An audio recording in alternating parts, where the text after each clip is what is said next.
மகா மேன்மையும் அருமையுமான வாக்குத்தத்தங்கள் 162. தேவன் உண்மையுள்ளவராயிருக்கிறார்.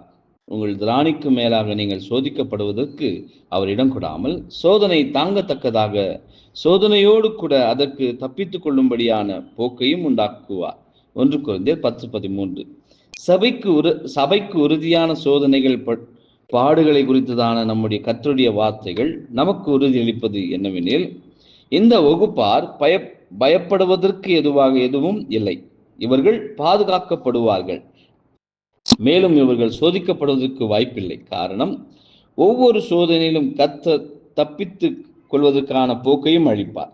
தேவனிடம் அர்ப்பணித்துள்ள ஒவ்வொரு பிள்ளையும் தேவன் அளித்துள்ள தப்பிப்பதற்கு ஏதுவான போக்கை கவனித்து அதை பயன்படுத்தி கர்த்தருடைய வழிநடத்துதலுக்குள்ளும் பாதுகாக்கப்பட்டுள்ள, அழைக்கப்பட்டு தெரிந்து கொள்ளப்பட்ட உண்மையுள்ளவர்கள் மத்தியிலும் இருக்க வேண்டும் என்பதே நமது விருப்பமாகும். தீமையின் சக்தியிடத்தினின்று நம்மை பாதுகாக்க கர்த்தர் செய்துள்ள விசேஷமான முன்னேற்றப்பாடு வாட்ச் டவர் வெளியீட்டின் மூலம் கர்த்தர் வழங்கும் தற்கால சத்தியம் என்று நம்முடைய வாசகர்களின் அநேக நம்மோடு ஒப்புக்கொள்ளுவார்கள் என்று நாம் நம்புகின்றோம் என்பதே. ஆமென்.